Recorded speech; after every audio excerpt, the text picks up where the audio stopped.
I woke up on the concrete floor of the garage at 5 in the morning, my 58-year-old body aching in ways I'd never experienced before.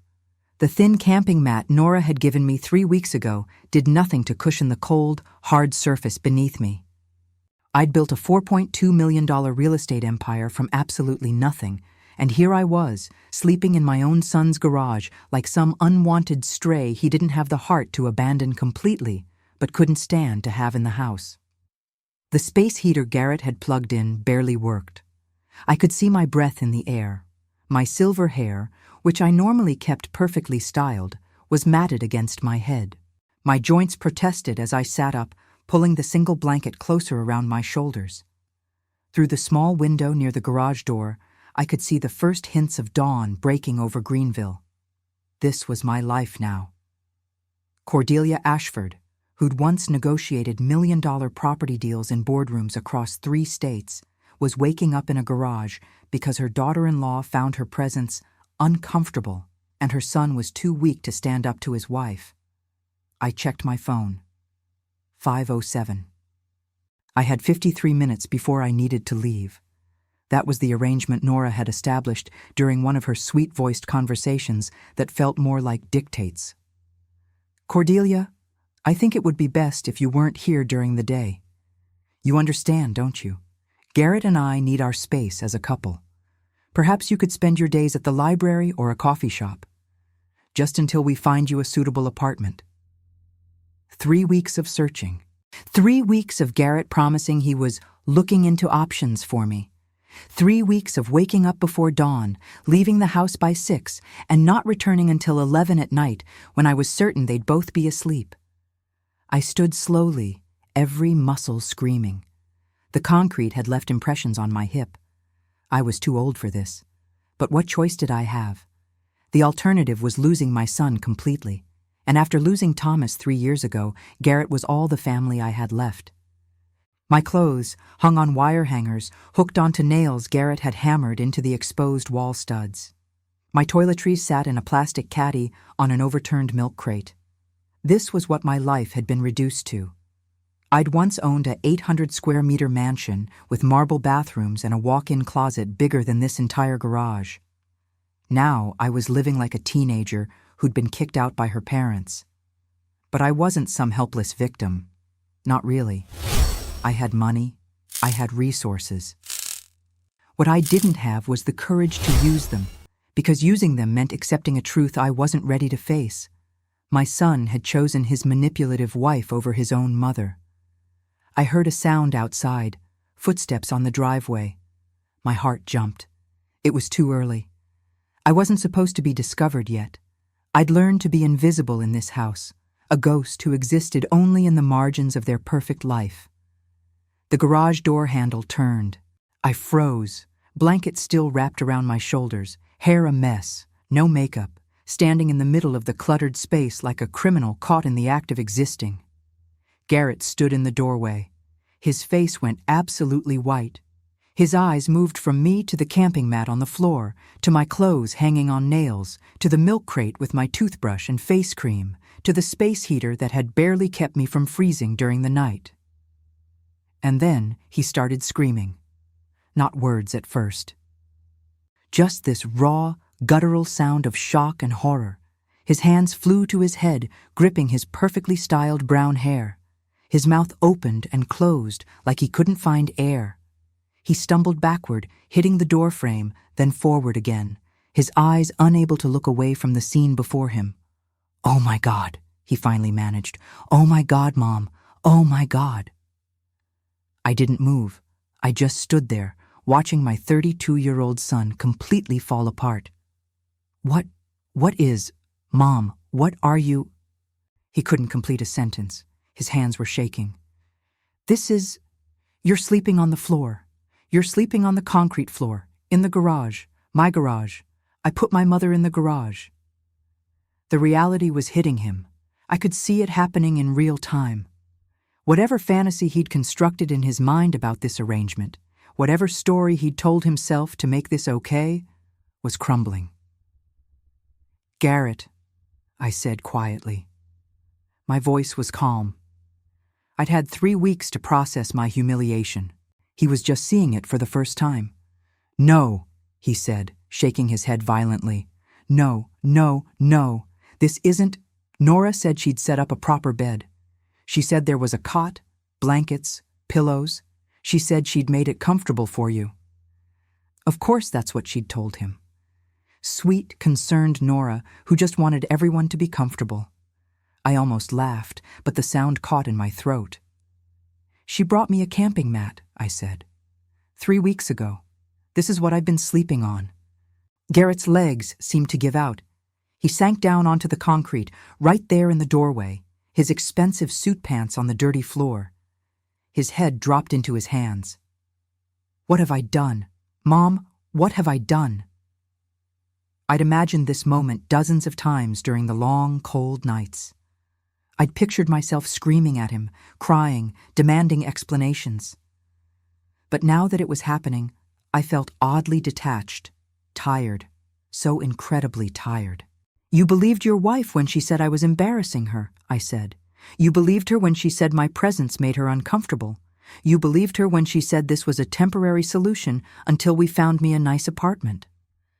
"I should have checked," he said, his voice breaking. "I should have come out here. I should have seen—" "Oh God, Mom, you've been sleeping on concrete for 3 weeks?" 22 days, I corrected. "But who's counting?" He looked up at me, and I saw Thomas in his eyes. My husband's blue eyes, the ones I'd fallen in love with 37 years ago. The man who would never, ever have allowed this to happen. Thomas had been strong where Garrett was weak. Thomas had been principled where Garrett was easily swayed. "I'm so sorry," Garrett whispered. "Mom, I'm so sorry." Footsteps on the stairs inside the house, Nora's voice sharp with irritation. "Garrett, what's going on? Why are you shouting?" My son's face transformed. I watched it happen. The guilt, the horror, the devastation, all of it shuddered away behind a mask I'd seen him wear more and more over the past 4 years of marriage. The mask of a man who'd learned to manage his wife's moods, to smooth over problems, to keep the peace at any cost. "Nothing," he called back, but his voice cracked. "Just give me a minute." Nora appeared behind him in the doorway, wearing a silk robe that probably cost more than my camping mat, more than all my current possessions combined.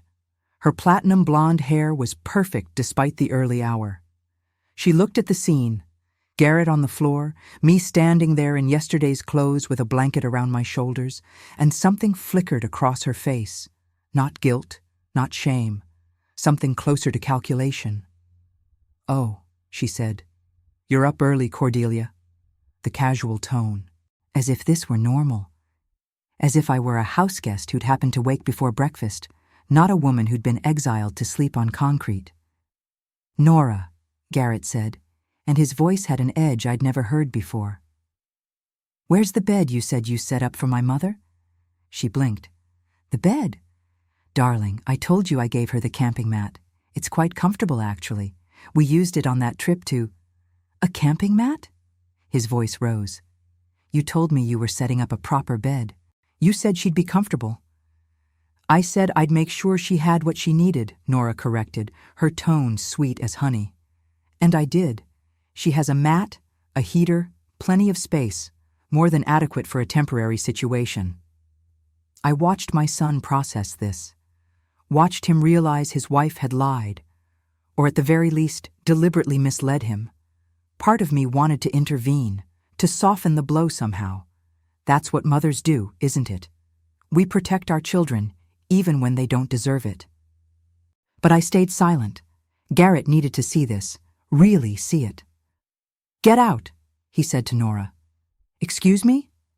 "Get out." Each word was deliberate. "Go back to the house, now." Nora's perfectly made-up face went rigid. "Don't you dare speak to me that way. I'm your wife." "And that's my mother sleeping on a concrete floor." The shout burst out of him. "That's my mother, Nora, the woman who paid for my education, who gave us $200,000 for our wedding and your business, who—" He stopped abruptly, His face went even whiter. Nora's expression changed, sharpened. "Who what, Garrett?" Oh no. I knew what he'd almost said, the secret he'd been keeping from her. The secret I'd discovered 2 weeks ago when I'd started making phone calls from coffee shops, when I'd started investigating my own son's finances because I needed to understand why he was treating me this way.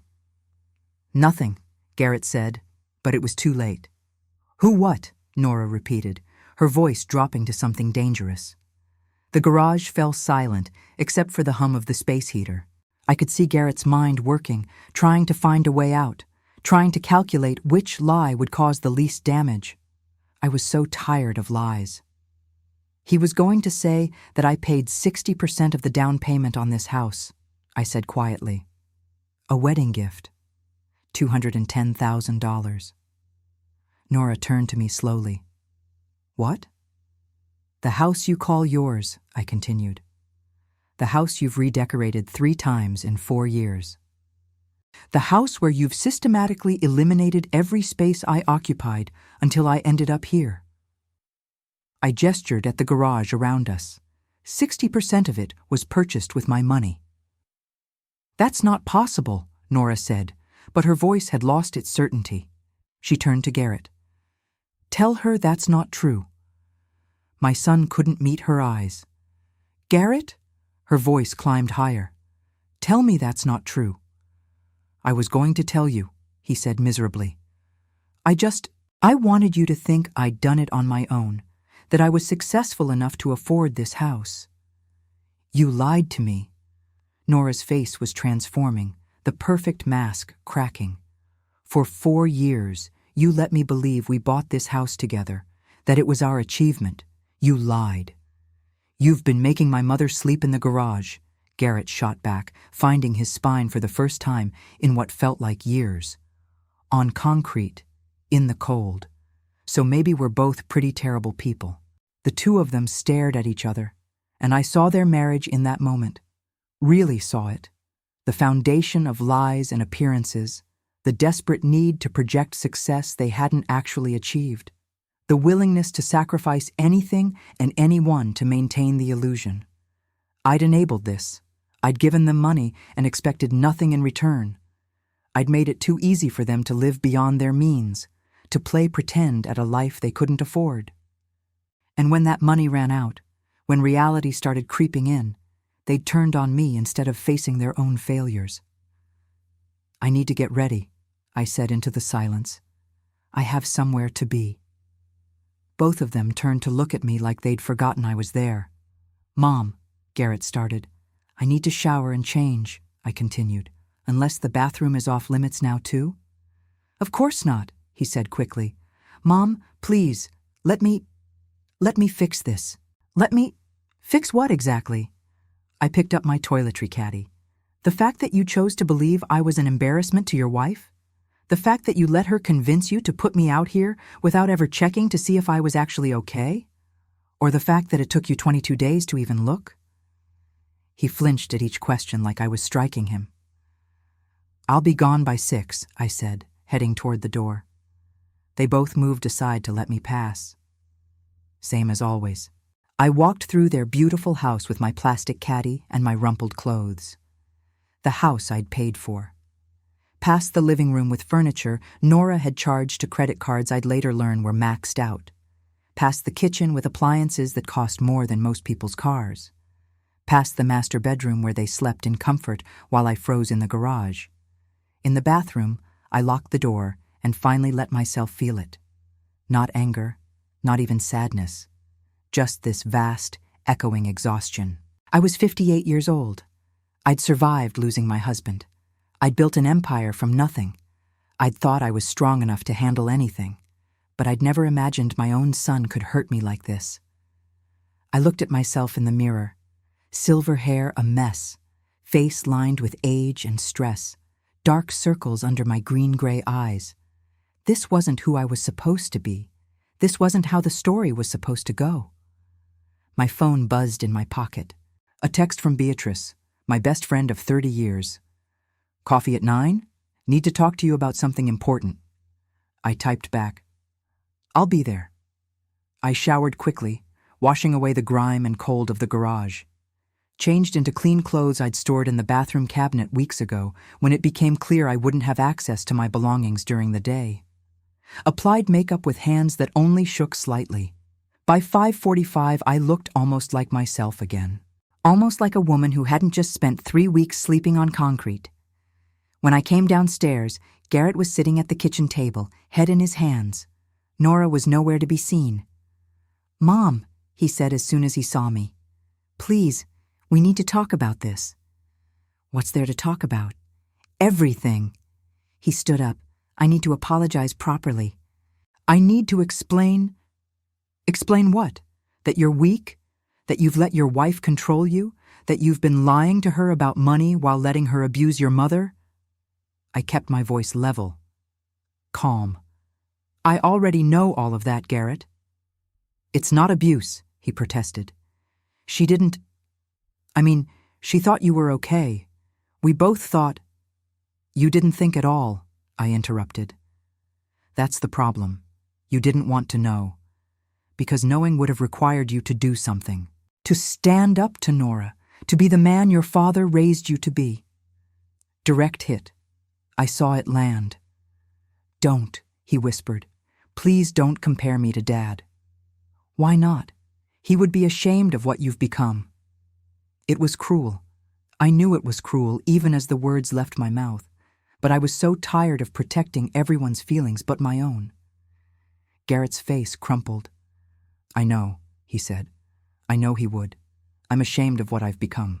We stood there in his expensive kitchen, mother and son, the distance between us measured not in feet, but in broken trust and shattered expectations. "I'm leaving now," I said finally. "I'll be back at 11, same as always." "No," he said. "You can't keep doing this. You can't keep living in the garage. I won't let you." "And where exactly do you propose I go, Garrett? You've spent 3 weeks supposedly looking for apartments. Have you found anything?" His silence was answer enough. "That's what I thought," I said. I picked up my purse. "I'll see you tonight." "Mom, wait." But I was already out the door, walking toward my car in the driveway. The sun was just coming up over Greenville, painting the sky in shades of pink and gold. It was going to be a beautiful day. I just had to get through the next 17 hours before I could return to my concrete floor and try to sleep. I drove to the downtown Starbucks, the one that opened at 5:30. It had become my morning refuge over the past 3 weeks. The baristas knew my order now: large black coffee, no sugar, no cream. They smiled at me with that professional kindness that told me they had no idea the well-dressed older woman who showed up every morning before 6 was essentially homeless. I sat in my usual corner with my coffee and let myself remember how I'd gotten here. How Cordelia Ashford, who'd once commanded boardrooms and negotiated deals worth millions, had ended up sleeping in her son's garage. 3 years ago, my world ended on a Tuesday afternoon. Thomas collapsed in his office at 62, massive heart attack, gone before the ambulance even arrived. We'd been married for 35 years. He was my partner in everything: business, life, raising Garrett. We'd built our fortune together, though most people assumed it was Thomas's money. They were wrong. I'd started with nothing, a secretary's salary at 18, and I'd turned it into an empire while Thomas pursued his passion for architecture. The mansion we'd lived in, the investments, the portfolio of rental properties, that was my doing. Thomas designed beautiful buildings. I acquired them, renovated them, sold them for profit. We were a team. And then suddenly, I was alone. The grief nearly destroyed me. Every room in our 800-square-meter house screamed his absence. His coffee cup still sat on the bathroom counter. His reading glasses were on the nightstand. His cologne lingered in the closet. I couldn't breathe in that house without him. So I sold it. Looking back now, I realize I was in no state to make that decision. My lawyer, Patricia, had advised against it. "Cordelia, wait at least a year," she'd said. "Don't make major decisions while you're grieving." But I couldn't wait. Every day in that house was torture. I sold it for $3.2 million, well below market value. I didn't care. I just needed out. Garrett came to the closing. He was 29 then, married to Nora for just 6 months. He hugged me in the parking lot afterward and said words I'd replayed in my mind 1,000 times since. "Mom, you shouldn't be alone right now. Move in with us. We have plenty of space. Stay as long as you need." Nora had been there too, nodding enthusiastically. "Absolutely," she'd said. "Family should stick together during difficult times. We'd love to have you." I'd been so grateful, so relieved. I wasn't ready to live alone, wasn't ready to face empty rooms and silent dinners and the crushing weight of widowhood. My baby boy was offering me refuge. How could I refuse? I moved in 2 weeks later with just my clothes and a few personal items. The rest I'd sold or donated. I didn't want reminders. I wanted to start over, to be close to the only family I had left. The first 3 months were actually pleasant. Garrett was attentive. Nora was friendly, if a bit superficial. She'd ask about my day, suggest we go shopping together, include me in dinner conversations. I started to think maybe this arrangement would work. Maybe I wouldn't be alone after all. I gave them $200,000 during that honeymoon period. Garrett mentioned that Nora wanted to expand her interior design business, that they'd seen an opportunity to invest in a boutique downtown. "It's a sure thing, Mom," he'd said. "We just need capital." I wrote the check without hesitation. What else was I going to do with the money? I wanted to help my son succeed. The money disappeared in 6 months. The boutique investment fell through. Nora's business never materialized. I didn't ask questions. I was still too numb from grief to care much about anything. But the money running out changed things. Subtly at first. Nora stopped including me in shopping trips. She started mentioning how crowded the house felt, how she and Garrett never had couple time. She'd make comments about my things being in the way, about my presence making it hard for them to truly settle into married life. I tried to make myself smaller. I spent more time in my room. I offered to pay rent, which Garrett refused. "Don't be ridiculous, Mom. This is your home too." But his eyes didn't quite meet mine when he said it.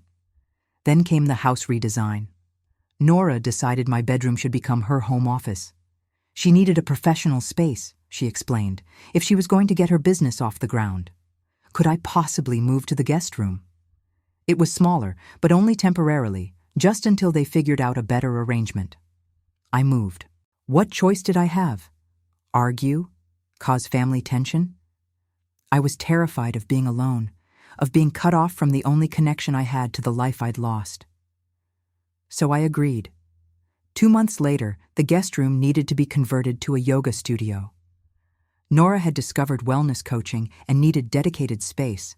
Could I possibly use the pull-out sofa in the living room, just for a few weeks?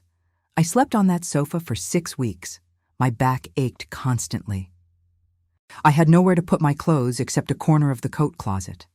I showered at odd hours to avoid being in the way. I was living like a guest who'd overstayed her welcome in my own son's house, the house I'd paid for, though I didn't know that yet. Then came the night that changed everything. I was lying on the pull-out sofa trying to sleep when I heard Garrett and Nora arguing in their bedroom. Their voices carried through the vents. "She has to go," Nora was saying. "I can't do this anymore, Garrett. I feel like a prisoner in my own home." "She's my mother," Garrett protested weakly. "She's a grown woman with millions of dollars who could afford her own place 10 times over. Why is she here? Why are we responsible for her?" "She's grieving, Nora. She lost Dad. She needs family right now." "It's been almost 3 years. How much longer are we supposed to put our lives on hold?" Silence. Then Garrett. "What do you want me to do?" "I want her gone. I want our house back. I want to be able to walk around in my underwear without worrying your mother will see me. I want to have sex without whispering. I want a life that doesn't include a live-in mother-in-law." More silence. Then the words that broke something inside me. "Okay, I'll talk to her. We'll find her an apartment." "When?" Soon, I promise. But weeks passed, and Garrett said nothing. The tension in the house grew thicker. Nora stopped speaking to me directly, only communicating through Garrett. Tell your mother dinner is ready. Ask your mother if she could please not use the living room during the day. I started leaving the house early and coming home late to avoid the hostility. I'd spend all day at libraries, coffee shops, wandering through stores I didn't need anything from. Killing time. Trying to take up as little space as possible in the world. Then came the garage. I'd come home one night around 10 to find Nora crying at the kitchen table. Garrett was hovering anxiously. When I walked in, Nora looked up with red eyes and said, "I can't do this anymore. I just can't. I'm having panic attacks. My therapist says I need to establish boundaries." "Mom," Garrett said, looking miserable, "we need to talk." They sat me down and explained. The living room arrangement wasn't working. Nora's mental health was suffering. They'd been looking for apartments for me, a lie, I knew, but I didn't call it out. But everything was either too expensive or not available immediately. In the meantime, could I possibly stay in the garage? It was heated. They'd set up a proper bed. It would just be temporary, maybe a week or two until they found the perfect place. I should have said no. I should have walked out right then, checked into a hotel, started apartment hunting myself. But I was so worn down, so desperate not to lose my son entirely, that I agreed. Nora brought me a camping mat that night. Not the proper bed they'd promised, a camping mat, and a single blanket, and that space heater that barely worked. Garrett hadn't even come out to check. He'd let Nora handle it, probably relieved not to see the reality of what they were doing to me. That was 22 days ago. I sipped my coffee, now cold, and checked my phone. 7:15. Still nearly 2 hours before I could meet Beatrice. I opened my banking app and looked at the numbers I'd been avoiding. 4.2 million in investments and savings. I could buy a house with cash today. I could rent a luxury apartment. I could check into a 5-star hotel and never leave. But doing any of those things meant admitting defeat. It meant accepting that my son had chosen his wife over me, that I'd lost him the same way I'd lost Thomas. And I wasn't ready to accept that. Not yet. My phone buzzed. A text from an unknown number. "Mrs. Ashford, this is Marcus Hendricks from Wellington and Associates. Been a long time. Heard through the grapevine you might be looking for consulting opportunities. Any chance you're free for lunch this week? We could use your expertise on a major acquisition." I stared at the message. Marcus Hendricks. We'd worked together 15 years ago on a complex commercial real estate deal. He'd built Wellington into one of the biggest investment firms in the Southeast, and he was reaching out to me? I typed back, "Marcus, what a surprise. I'd be happy to meet. When and where?" The response came immediately.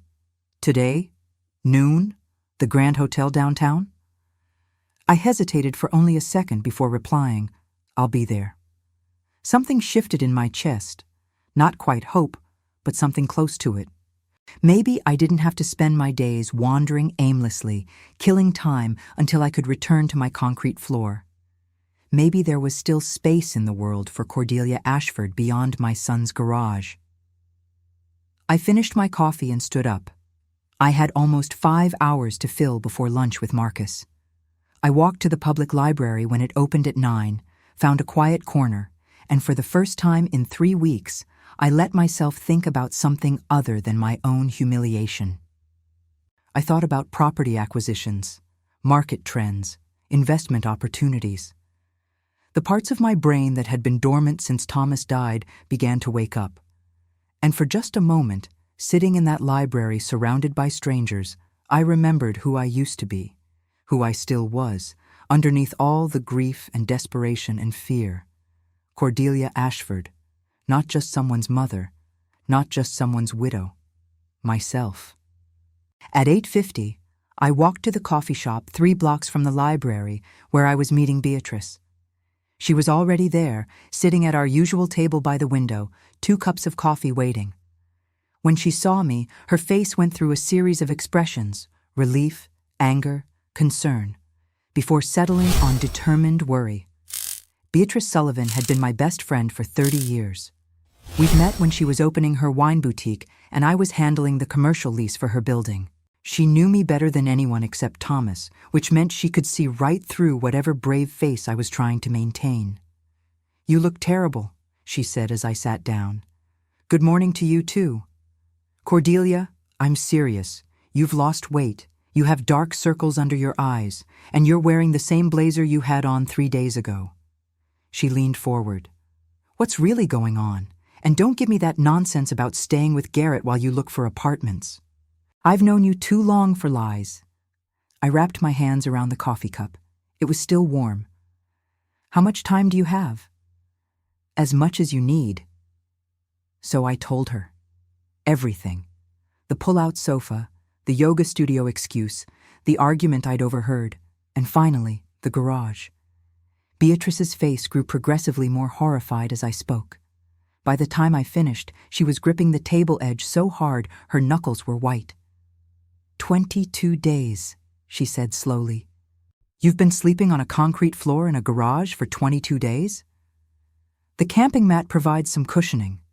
"Stop." Her voice was sharp. "Stop making excuses for them. Stop minimizing this. Cordelia, what they're doing is abuse, elder abuse." "I'm 58, not elderly."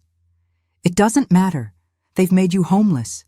Your own son has made you homeless while you have $4 million in the bank. Do you understand how insane that is?" "I know," I whispered.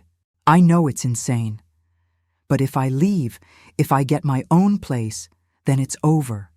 He'll have an excuse to cut me out completely. At least this way I'm still connected." Beatrice sat back, her expression shifting from anger to something that looked like pity. "Oh, honey, you're not connected. You're being used and discarded. That's not connection." The words hit harder than I expected. I felt tears prickling at my eyes and blinked them back furiously. I hadn't cried since Thomas's funeral. I wasn't about to start now in a public coffee shop. "Garrett came to the garage this morning," I said, changing the subject slightly. "He saw the setup for the first time. He was horrified." "Good. He should be. He wants to fix it. He apologized." "Words are cheap, Cordelia. What's he actually doing to fix it?" I didn't have an answer. Garrett's horror had seemed genuine, but what had he actually done? He'd argued with Nora. He'd cried. He'd said he was sorry. But I was still planning to sleep in that garage tonight. "I have a meeting at noon," I said. "Marcus Hendricks from Wellington and Associates. He wants to discuss consulting work." Beatrice's eyebrows shot up. "Marcus Hendricks? That's serious. Wellington is huge now." "I know. I'm not sure what he wants, but—" I trailed off, not quite sure how to finish that sentence. "But it feels good to be wanted for something other than how much you can sacrifice." Beatrice finished for me. "Good. Take the meeting. Take the job if he offers it. And for God's sake, Cordelia, stop sleeping in that garage. Come stay with me. I have a guest room. It has an actual bed." "I can't impose on you." "You're not imposing. You're accepting help from someone who actually cares about you." She reached across the table and grabbed my hand. "Please, let me help you." I squeezed her hand, feeling emotion clog my throat. "Let me see what Marcus wants first. Then we'll talk." We sat together for another hour, talking about everything except my living situation.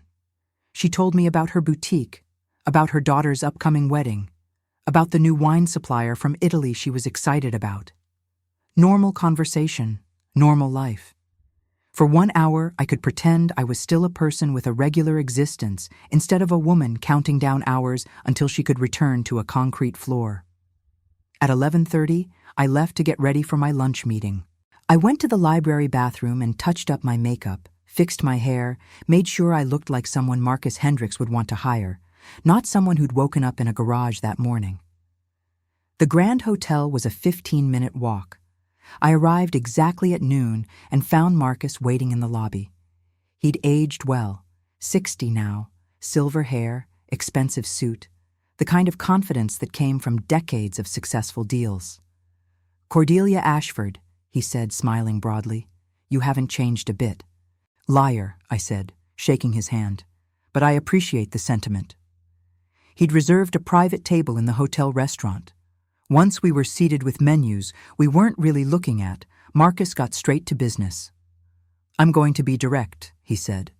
"Wellington is looking at a major acquisition, $18 million portfolio of mixed-use properties across the Southeast. The owners want to retire, but the properties are a mess. Some underdeveloped, some over-leveraged, complicated tenant situations. We need someone who can assess the real value, see the potential, negotiate the deal, and oversee the initial renovation strategy." "That's a significant undertaking," I said carefully. "I know. That's why I need the best. And you, Cordelia, are the best. The Ashford touch. You could look at a condemned building and see a gold mine. You could negotiate sellers down 30% and make them thank you for it." He leaned forward. "I need that expertise. 3-year contract, $350,000 annual salary plus performance bonuses. You'd have full authority over the acquisition and development strategy." I kept my face neutral, but my heart was racing. $350,000, full authority, a 3-year contract. This wasn't consulting work. This was a career. This was my life back. "I've been out of the game for 3 years," I said. "So? Your instincts don't disappear. Your knowledge doesn't evaporate. If anything, you've had time to observe market trends without the pressure of active deals." He pulled out a tablet and showed me preliminary information on the portfolio. "Look at this and tell me you don't see opportunities." I looked, and he was right. I saw them immediately. Properties bought at peak market, now undervalued. Development potential completely unrealized. Tenant mixes that could be optimized. This portfolio was a diamond in the rough, and I could already see how to cut it. "When would you need an answer?" I asked. "How about now?" Marcus smiled. "Cordelia, I know you. You've already assessed half this portfolio in your head. You know you want this. So what's stopping you?" What was stopping me? The fear that if I committed to something this big, I'd have to admit my current situation wasn't sustainable? That I'd have to acknowledge I couldn't keep living in a garage while running multi-million-dollar deals? "I need to think about it," I said. "Give me until tomorrow?" "Fair enough, but Cordelia?" He looked at me seriously. "Whatever's going on in your personal life right now, and I can see something is, don't let it stop you from being who you are. You're not just good at this. You're exceptional. The industry lost something when you retired. Come back." We finished lunch discussing details, timelines, expectations. By the time I left the Grand Hotel at 2:30, I had a contract offer in my email and a decision to make that felt bigger than just a job. I walked for hours after that, through downtown Greenville, past properties I'd once owned or managed, through neighborhoods I'd helped develop. This was my city. I'd built parts of it, literally. And I'd walked away from all of it because grief had made me forget who I was. At 4 o'clock, my phone rang. Garrett. "Mom, where are you?" "Downtown. Why?" "I need to see you. Can you come home?" Home. That word felt like a knife. "I wasn't planning to come back until 11. Please. I need to talk to you. Nora's at her sister's for the day. It's just us. Please?" There was something in his voice. Urgency. Maybe desperation. "I'll be there in 30 minutes. When I arrived, Garrett was sitting on the front steps waiting for me. He looked awful, hair disheveled, eyes red, still wearing the same clothes from this morning. He stood up when he saw my car. "Thank you for coming," he said as I approached. "What's this about, Garrett?" "Inside, please." I followed him into the house. He led me to the kitchen table and gestured for me to sit. Then he pulled out his laptop and opened it. "I've been doing research all day," he said. "About elder abuse, about psychological manipulation, about—" He paused. "About what I've been doing to you." "Garrett?" "No, let me finish. Please." He turned the laptop so I could see the screen. It showed an article about financial exploitation of elderly parents. This morning, when I saw you in that garage, I thought I was having a nightmare. I thought it couldn't be real. But it was real, Mom. And I did that. I let that happen. You didn't know. I didn't want to know, he interrupted. That's different. I could have checked on you any time in the past 3 weeks. I could have gone out to the garage and seen for myself, but I didn't, because if I saw it, I'd have to do something about it. I'd have to admit what was happening. He pulled up another screen. A list of apartments. I've been looking, really looking, not just pretending. There are 12 available apartments in your price range within 10 miles. 2 of them are luxury buildings with concierge service. 3 have immediate availability. I could have found these weeks ago if I'd actually tried. I stared at the list. All that time I'd believed him when he said he couldn't find anything suitable. All those days of wandering, waiting, hoping. And the apartments had been there all along. Why didn't you? I asked quietly. Garrett's face crumpled. Because Nora didn't want me to. She wanted you uncomfortable enough to leave on your own. She wanted you to be the one to give up, so I wouldn't have to feel guilty about kicking you out. He laughed bitterly. And I went along with it. I let my wife manipulate me into abusing my own mother. She's not that calculating, I said, though I wasn't sure I believed it. Isn't she? Garrett pulled up his phone and showed me a text thread. Messages from Nora over the past 3 weeks. Make sure your mom knows we're still looking. Did you tell her the apartments we saw weren't suitable? She seemed fine when I saw her yesterday, so the garage must be okay. I read through them, each message a careful construction designed to maintain plausible deniability.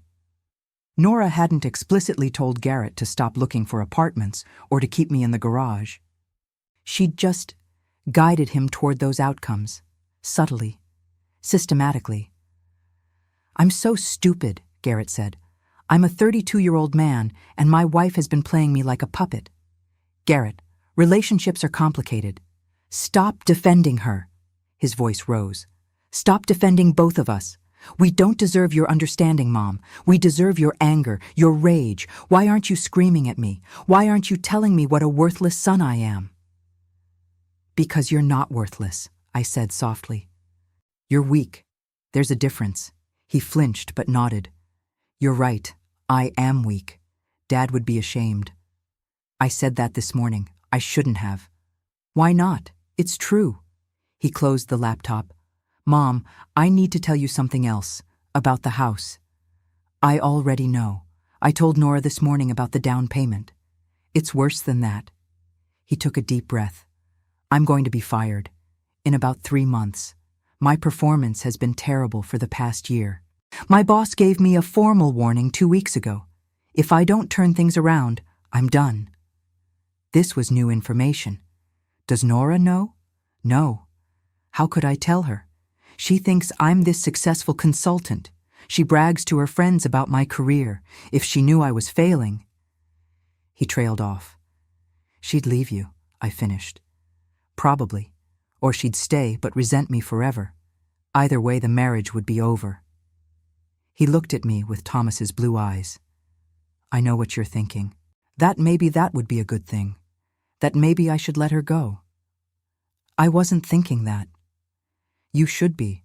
You should be hoping my marriage falls apart after what we've done to you. I considered this. Did I want Garrett's marriage to end? 6 months ago, I would have said no automatically. But now? Now I wasn't sure. Because staying with Nora meant staying with someone who'd convinced him to put his mother in a garage. And that person would shape him, mold him, make him into someone even weaker than he already was. What do you want, Garrett? I asked. Not what Nora wants, not what you think you should want. What do you actually want? He was quiet for a long time. I want to be the man Dad was. Strong, principled. Someone who protects the people he loves instead of sacrificing them. He looked up. But I don't know how to be that person. I don't know if I ever can be. You start, I said, by telling the truth. To Nora, to yourself, to me. I have been telling the truth, today, all of it. Have you? I leaned forward. Then tell me this. If I hadn't discovered the down payment situation, if this morning hadn't happened, how much longer would you have let me sleep in that garage? His silence was answer enough. That's what I thought, I said. I stood up. I appreciate the apartment research, Garrett. I really do. But I don't need you to find me a place to live. I can do that myself. Mom, please don't be angry. I'm not angry. I'm tired.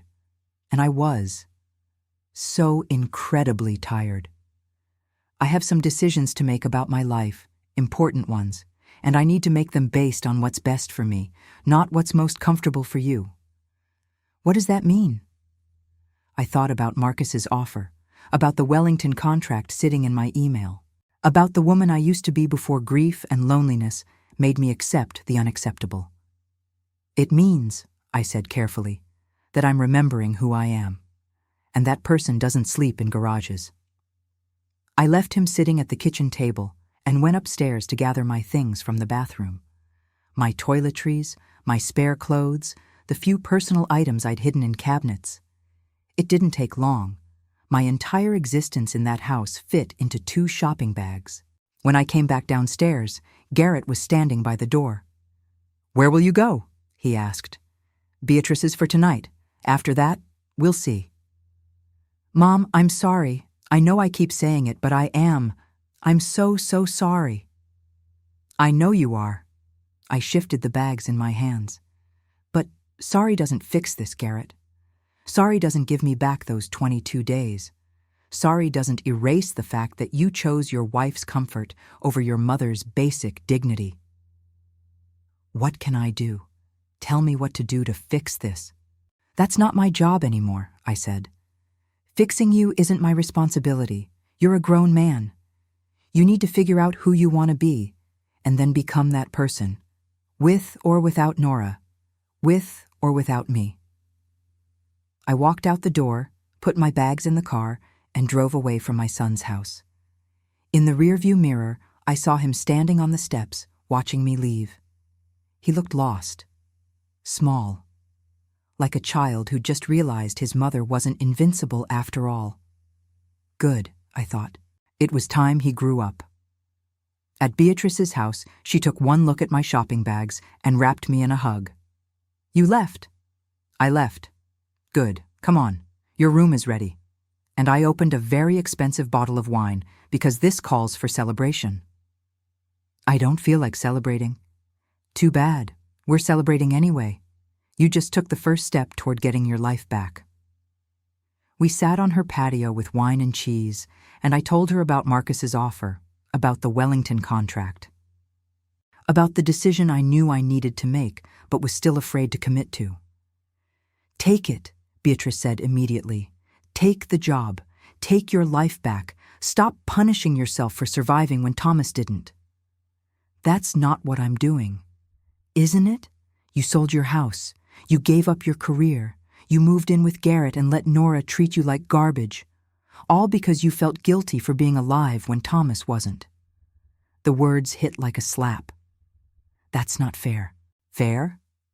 You want to talk about fair? It wasn't fair that Thomas died at 62. It wasn't fair that you lost him. But you know what else isn't fair? Wasting the rest of your life because you're afraid to live it without him." I stared at my wine glass, vision blurring with tears I'd been holding back all day. "I miss him so much, Bea. Every single day." "I know you do. But honey, Thomas wouldn't want this for you. He wouldn't want you sleeping in garages or giving up everything you built. He'd want you living. Really living." She was right. I knew she was right. Thomas had always been my biggest supporter, my partner, my champion. He'd loved how driven I was, how successful. He'd never wanted me to be anything less than everything I was capable of being. "I'll take the contract," I said. "Tomorrow morning, I'll email Marcus and accept." Beatrice raised her glass. "To Cordelia Ashford, back from the dead." We clinked glasses, and for the first time in 3 years, I felt something that might have been hope. I sent the email to Marcus at 6 the next morning from Beatrice's guest room, her actual guest room with an actual bed that had left me sleeping better than I had in months. I accept your offer. When do I start? His response came within minutes. Monday, 9 a.m. Welcome back to the game, Cordelia. 4 days.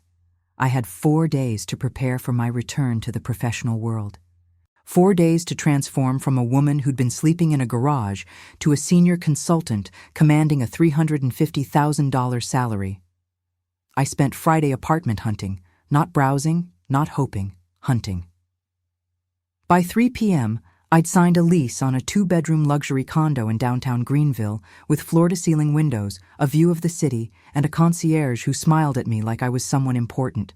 Because I was someone important. I'd just forgotten for a while. The lease started immediately. I could move in that evening. I called Patricia, my lawyer, from the condo's empty living room. I need you to do something for me. Anything, she said. Transfer the title of 60% ownership of Garrett's house into my name. I paid for it. I have documentation. I want it official. Cordelia, are you sure? This will cause significant family tension. I'm aware. Do it anyway. It'll take about 72 hours to process. Perfect. My next call was to a furniture store. I ordered everything I needed for immediate delivery: bed, sofa, dining table, desk, premium items, same-day delivery for an extra fee I didn't blink at. By 8 p.m. Friday night, I was sleeping in my own condo, in my own bed, in my own space. No concrete floor, no camping mat, no humiliation. Saturday morning, I went shopping. Professional wardrobe for Wellington. New laptop, tablet, phone. I set up my home office with 3 monitors, ergonomic chair, everything I'd need to work effectively.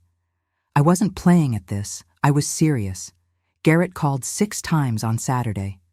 I didn't answer. He texted, "Mom, please, we need to talk. I'm worried about you." I finally responded at noon.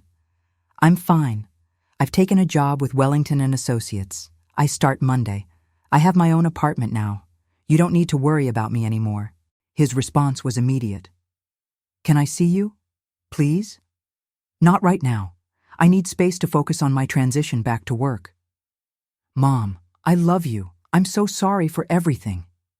I stared at those words for a long time before responding. "I know you are, but I need to focus on myself right now." Sunday evening, my phone rang. Not Garrett this time, Nora.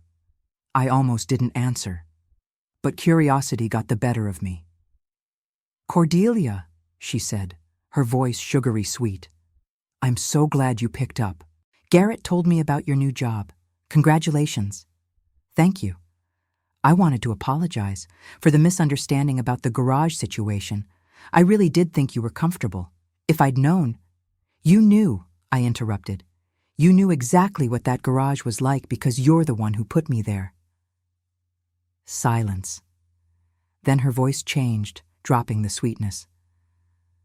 "I did what I had to do. You were suffocating us, Cordelia. Always there, always present, making Garrett feel guilty every time he tried to build a life with me." "I see. And making me sleep on concrete was your solution? I thought you'd leave on your own. I thought you had enough self-respect to recognize when you weren't wanted." Her laugh was brittle. "Apparently I overestimated you." "Apparently you did." I kept my voice calm. "But I'm curious about something, Nora. Does Garrett know you're calling me?" "No, he'd try to stop me. He's been a mess since you left, crying and apologizing like a child. It's pathetic, really.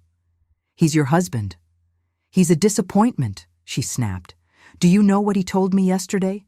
That he's going to be fired, that we can't afford this house, that everything I thought we had was built on lies and your money." "Yes," I said. "I imagine that was quite a shock. He says he wants to sell the house, move somewhere smaller, start over with honesty. Can you believe that? As if I'm going to downgrade my entire life because he can't hold down a job." "What are you going to do?" "I'm going to fix this," she said.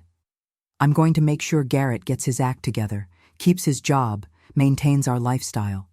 And you're going to help me." I almost laughed. Am I? You owe us. You gave us that money for the house.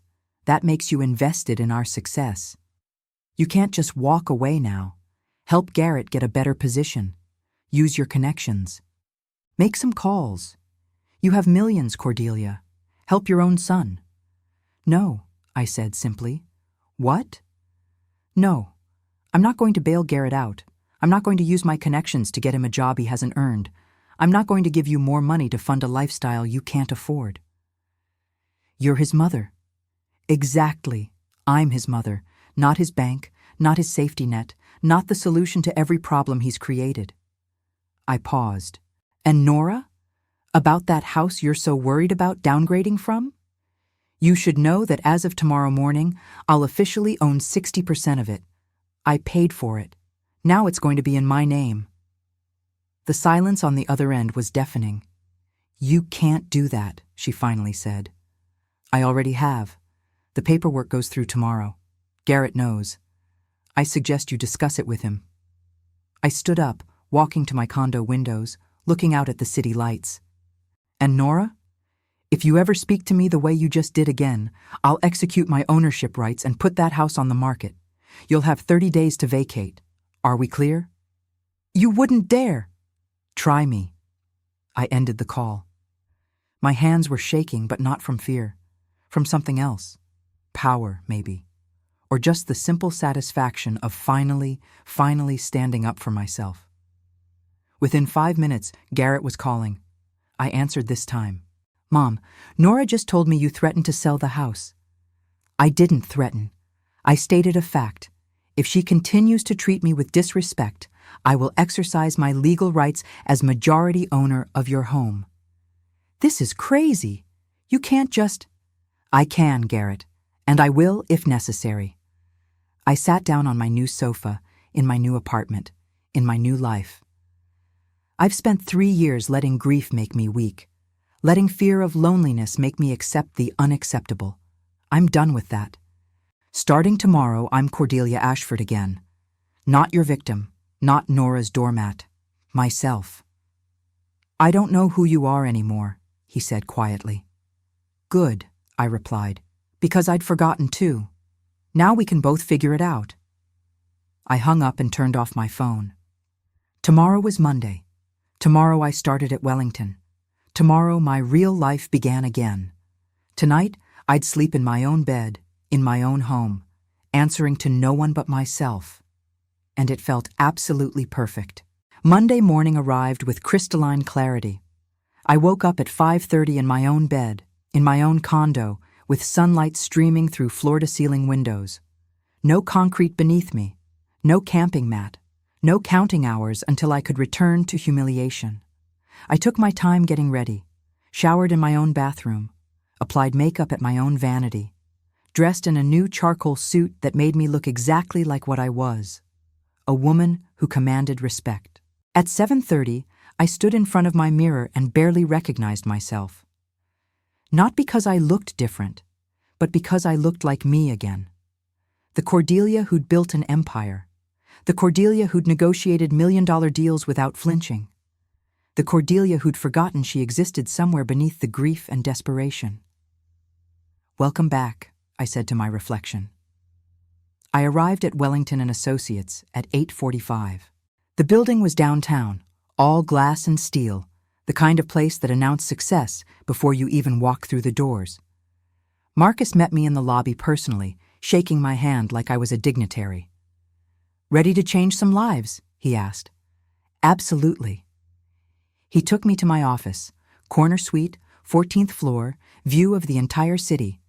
My desk was already set up with computers, files on the $18 million portfolio, notes from preliminary assessments. This was real. This was happening. Team meeting at 10, Marcus said. I want you to present your initial analysis of the portfolio. Don't hold back. These people need to see why I brought you in. Understood. The next hour, I dove into the files. Property assessments, tenant agreements, financial statements, market comparisons. My brain, dormant for 3 years, roared back to life. I saw patterns immediately. opportunities, problems, solutions.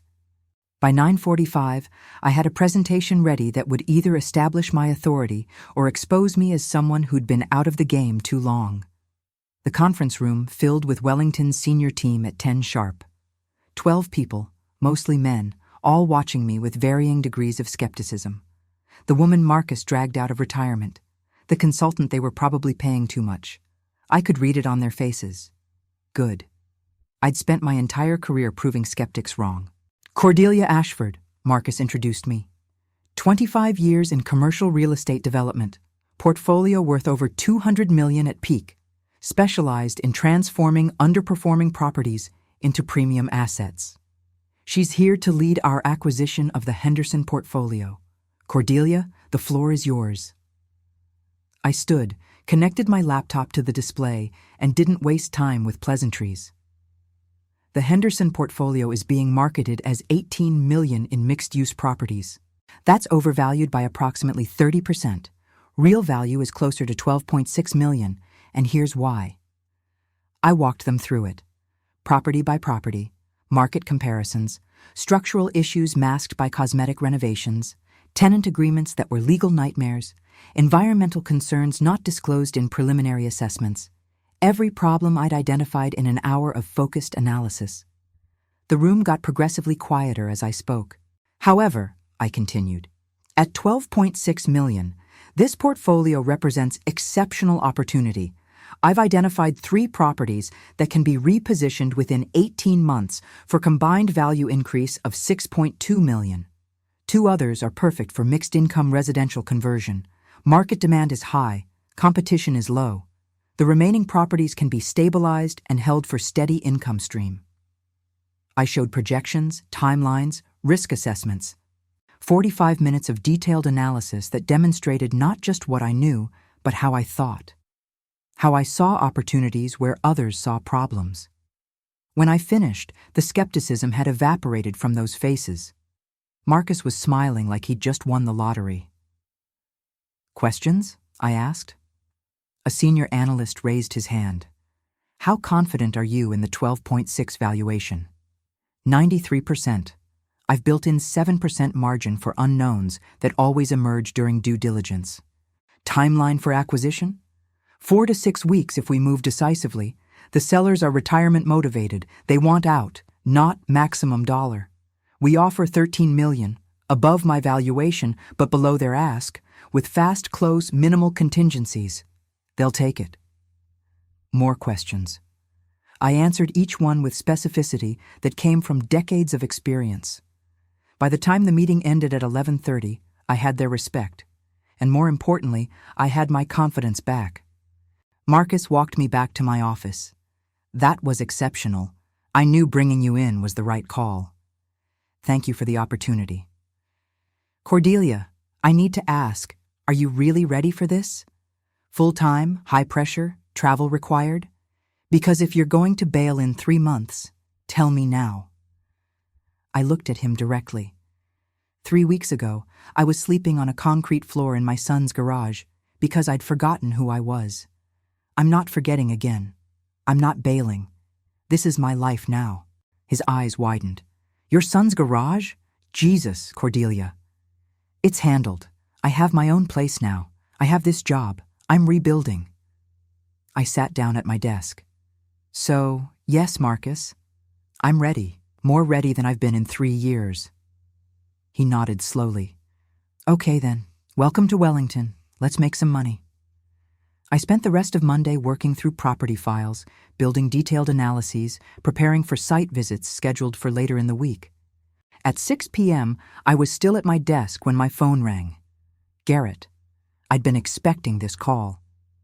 Patricia had confirmed that morning that the ownership transfer was complete. 60% of Garrett's house was now legally, officially mine. Hello, Garrett. It's done.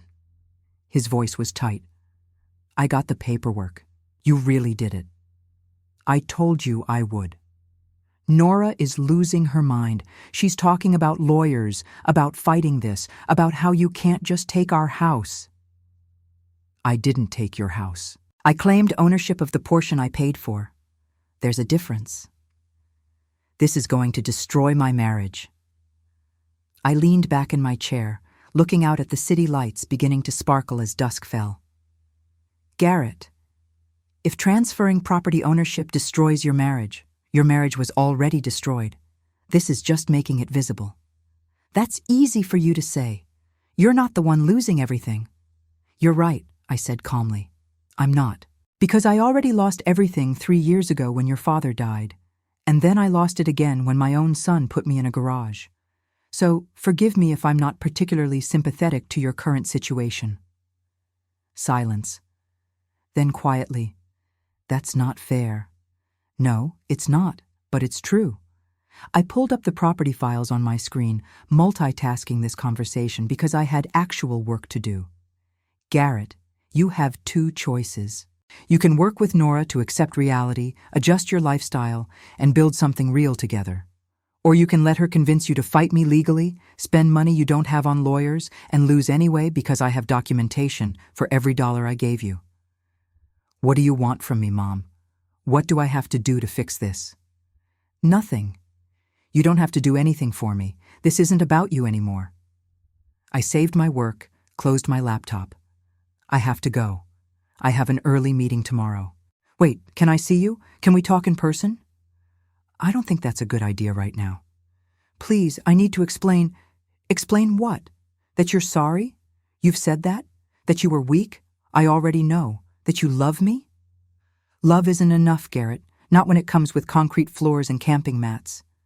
I stood, gathering my things. I'm late. Goodbye. I ended the call before he could respond. My hands were steady. My heart was calm. A month ago, that conversation would have destroyed me. Now it was just an inconvenience interrupting my evening. I drove back to my condo, stopped for takeout from the Thai place on the corner, and spent the evening reviewing property assessments while eating pad Thai in my own kitchen. Normal life. Professional life. My life. At 9 p.m., my phone buzzed with a text from an unknown number. I opened it to find a long message from Nora. Cordelia, we need to talk like adults. What you're doing is vindictive and petty. Garrett made mistakes, but he's trying to make amends. Instead of supporting him, you're tearing apart his marriage and destabilizing his life. I know you're angry about the garage situation, but you have to understand my perspective. I'm a young wife trying to build a life with my husband, and having his mother constantly present was suffocating. I didn't handle it perfectly, but neither did you. You could have just gotten your own place months ago instead of forcing us to make difficult decisions. Now you're punishing us for your own pride.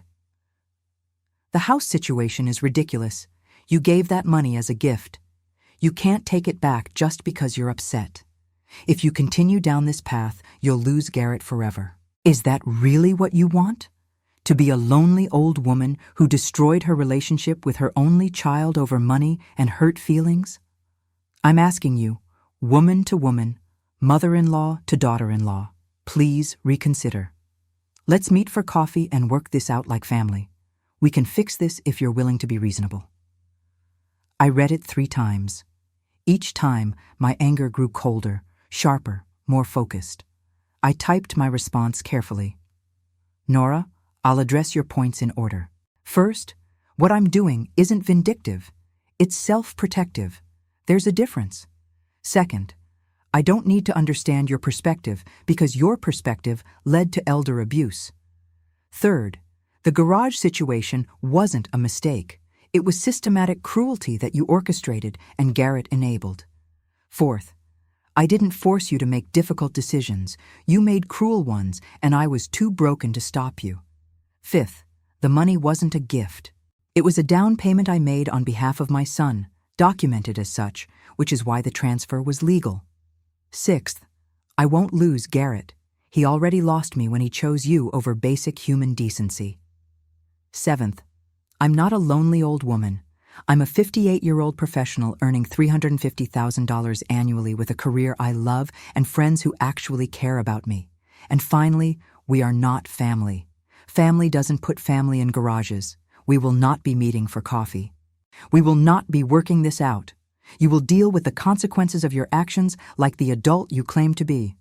Do not contact me again." I hit send before I could second-guess myself. 3 minutes later, my phone rang. Garrett again. I sent it to voicemail. He called 6 more times over the next hour. I ignored each one. Finally, a text. "Mom, Nora showed me what you sent her. This has gone too far. You can't talk to my wife that way." I responded, "Watch me." Another call.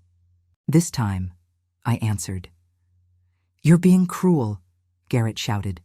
"Nora is crying. She's talking about leaving me. Is that what you want? To destroy my marriage?" "I didn't destroy your marriage, Garrett. You did. The moment you chose Nora's manipulation over your mother's dignity, you destroyed it. I'm just making the destruction visible." "I chose wrong, okay? I know that. But you can't punish me forever." "I'm not punishing you," I said, suddenly exhausted. "I'm protecting myself." "There's a difference, though I don't expect you to understand it." "What do you want from me?" His voice broke. "Just tell me what to do and I'll do it." "I want you to grow up. I want you to stop looking for someone else to fix your problems. I want you to be the man your father raised you to be instead of the child your wife is keeping you as." I walked to my window, looking out at the city I'd helped build. "But I can't make you do any of those things. You have to choose them yourself." "I'm trying." "Are you? Because from where I'm standing, you're still choosing Nora's version of events over reality. You're still defending her. You're still asking me to compromise and accommodate instead of demanding she apologize for what she did." Silence on the other end. Long, heavy silence. "I can't lose her, Mom," he finally whispered. "If she leaves, I have nothing." "If she's all you have, Garrett, you already have nothing." I ended the call and turned off my phone. Tuesday morning, I woke up to 17 missed calls and 32 text messages. I deleted them all without reading and went to work. At Wellington, I had a site visit scheduled. 3 of the portfolio properties, accompanied by Marcus and 2 analysts. We spent 6 hours walking through buildings, assessing conditions, discussing potential. I was in my element. This was who I was. This was where I belonged, not in a garage. Not begging for scraps of affection from a son who'd forgotten how to love properly. Here, making deals, building value, creating something real. That evening, Beatrice called. "Garrett showed up at my shop today." "What did he want?" "You. He's desperate, Cordelia. He looks terrible. Says Nora gave him an ultimatum, make you back down on the house ownership or she's filing for divorce." "Good. Maybe divorce is what he needs." "Maybe," Beatrice agreed, "but he's still your son." "I know." I sat down on my sofa, suddenly tired. "But B, I can't save him from this. I can't fix his marriage or his career or his life. I tried that. It got me sleeping on concrete." "I know, honey. I'm not saying you should save him. I'm just saying he's hurting. And whether he deserves it or not, that's still going to hurt you too." She was right. Despite everything, despite the garage and the humiliation and the betrayal, Garrett was still my son. His pain still registered. His suffering still mattered. But not enough to go back. Not enough to compromise myself again. "He'll figure it out," I said. "Or he won't. Either way, it's his choice now, not mine." "Okay," Beatrice said. "Just know I'm here if you need me." "I know. Thank you." That night, I lay in my bed, my comfortable, warm, dignified bed, and let myself feel everything I'd been pushing down. The grief, the anger, the loss, the liberation. I'd lost my son, at least for now. But I'd found myself, and as trade-offs went, it was one I could live with. 3 months passed before I saw Garrett again. 3 months of immersing myself in the Wellington portfolio. 3 months of site visits, negotiations, renovation planning, and deal structuring that reminded me why I'd loved this work in the first place. We'd successfully acquired the Henderson properties for $13.1 million, even better than my projection. and I was already overseeing the repositioning strategy that would transform them into premium assets. My condo had become home. Real home, not just a place to sleep.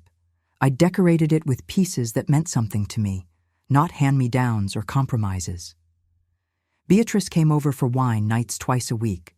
I'd reconnected with former colleagues, built new professional relationships, started living again instead of just surviving. Garrett had texted periodically during those 3 months. Brief messages, never demanding, just reaching out. Thinking about you? Hope work is going well. I miss you, Mom.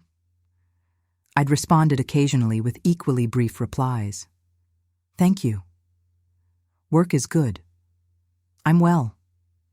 Nothing substantial, nothing that required me to relive the garage or defend my choices.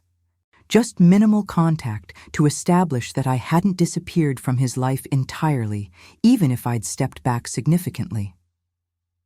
Then, on a Wednesday afternoon in early April, he texted, "Can I see you? Something happened. I need to talk." I was in my office, reviewing architectural plans for one of the property renovations. I stared at the message for a full minute before responding. When? Today? Tonight? Whenever you're free. Please. 6 p.m. The coffee shop on Main Street downtown, 1 hour. Thank you. I'll be there. I arrived at 5:55. Garrett was already there, sitting at a corner table, and I almost didn't recognize him. He'd lost weight. His expensive suits had been replaced with simple khakis and a button-down shirt. His hair, always perfectly styled, was just clean and neat. He looked older, tired, but also somehow more solid, more real. He stood when he saw me. "Mom, thank you for meeting me." I sat down across from him, studying his face. "What happened?" He took a breath. "Nora and I are divorced. It was finalized yesterday. I'd expected this, but hearing it still hit differently. I'm sorry." "Don't be. It was necessary." He wrapped his hands around his coffee cup. "After you took ownership of the house, she gave me an ultimatum like you probably heard. Get you to reverse it, or she'd leave. I spent 2 weeks trying to convince you, trying to figure out some compromise. Then I realized something." "What?" "That I was doing exactly what got me into this mess in the first place, trying to manipulate someone else into fixing problems I created." He looked up at me. "So I told Nora no. I told her you had every right to that house ownership, that I'd lied to her and abused you, and that if she wanted to leave over it, I understood." "How did she take it?" "Exactly as you'd expect. She called me weak, pathetic, said I was choosing you over her, which I guess I was. She filed for divorce 3 days later." He smiled without humor. "Fast divorce when there's no real assets to fight over. We sold the house. Well, you sold 60% and I sold 40%. Used my portion to pay off debts and give her half of what remained. I have about 30,000 left. Where are you living?" 2-bedroom apartment in Malden. Nothing fancy, but it's mine. Well, rented, but you know what I mean." He paused. "I also quit my job before they could fire me. Found new work at a smaller firm. 40% pay cut, but it's honest. My performance is actually good when I'm not drowning in stress from living beyond my means." I processed this. My son, the one who'd put me in a garage, had dismantled his entire life. "How are you doing with all this?" "Better than I expected. Therapy helps. I've been going twice a week since February. My therapist helped me understand how much of my identity was wrapped up in appearances and what other people thought of me." He met my eyes, especially what Nora thought of me. I let her define my worth, and when I couldn't meet her standards, I sacrificed everyone else to try to maintain the illusion. That's very insightful.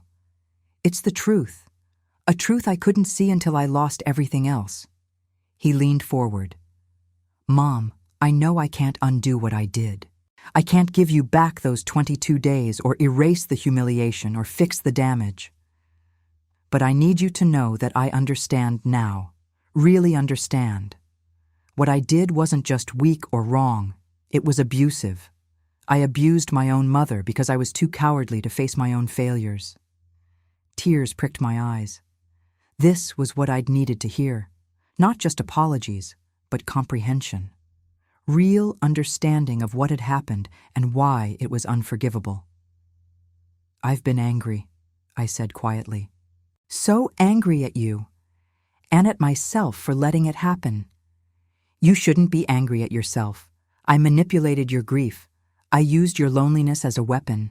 You were vulnerable and I exploited that." His voice cracked. "I became exactly the kind of man Dad would be ashamed of. Worse, I became the kind of man who would disgust him."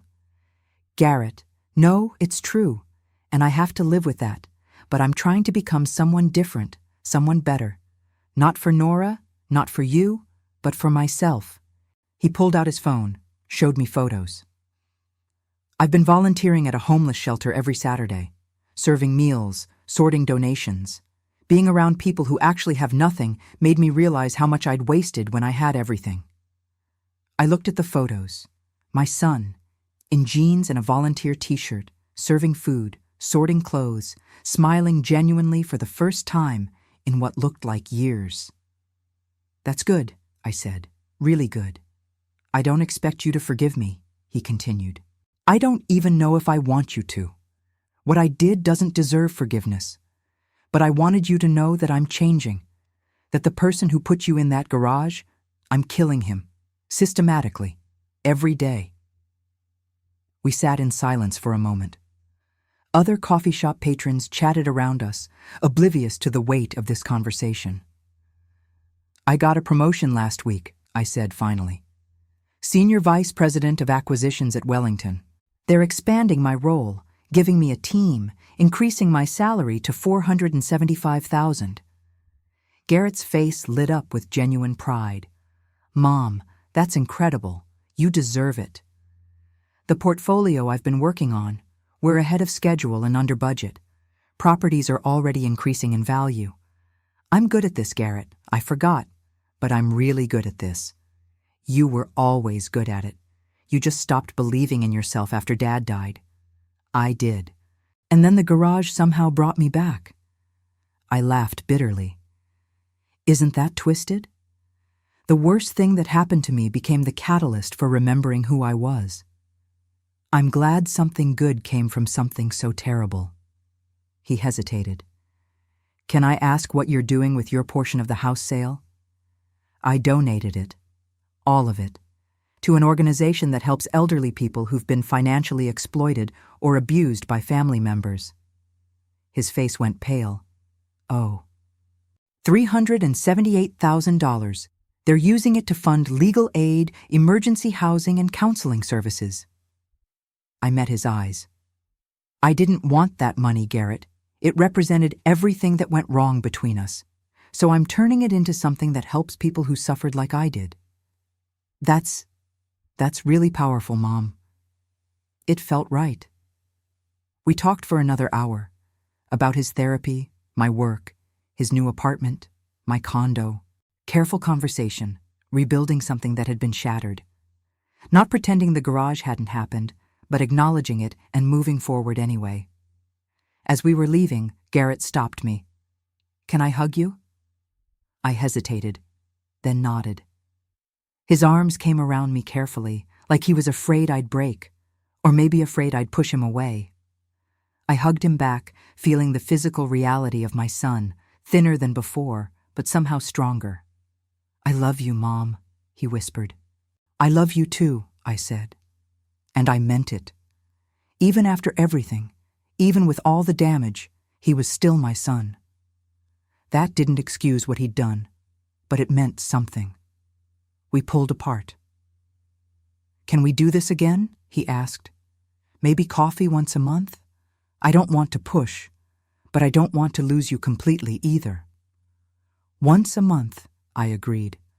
"We'll see how it goes." "That's fair." I drove back to my condo as the sun set over Greenville, painting the sky in shades of orange and pink. I thought about Thomas, wondered what he'd think of all this. Would he be proud of how I'd reclaimed myself? Disappointed that I'd let things get so bad in the first place? Both? Probably both. That night, standing in my home office with city lights twinkling below, I looked at the woman I'd become. Not the woman who'd built an empire with Thomas. Not the grieving widow who'd lost herself. Not the victim sleeping on concrete. Someone new. Someone who'd survived betrayal and came out stronger. Someone who knew her worth and wouldn't compromise it again. I opened my laptop and reviewed the new acquisition proposals Marcus had sent. 3 more portfolios, larger deals, bigger opportunities. My career was exploding. My life was full. I had friends, purpose, success, and I had a son who was finally learning to be a man worth knowing. It wasn't the ending I'd imagined 3 months ago when I'd woken up in that garage, but it was better, because it was real. It was earned. It was mine. I'd lost everything and found myself. And that, I realized, was the ultimate victory. The garage had tried to break me.